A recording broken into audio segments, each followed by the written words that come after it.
of the day. Is a gift card the same as buying an actual gift? Why not? Because It's a thought that counts. you may as well just stuck money in a card. It means I didn't have time to think about you.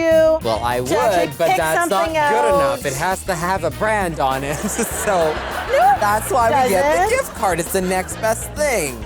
I love a personal touch to a gift. Even better, I love to make gifts for people. Go that one step further, make it really personal and from the You're heart. not normal. People don't do that. People do that all the time. There's a reason there are literally There's- aisles full of cards.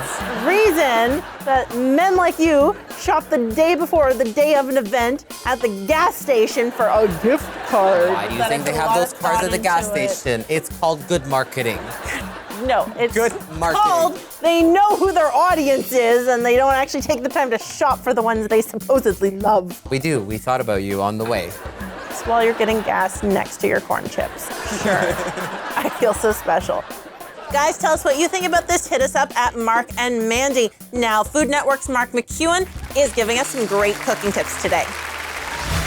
Thanks for watching The Marc and Mandy Show. Like our video by clicking below and subscribe to our YouTube channel.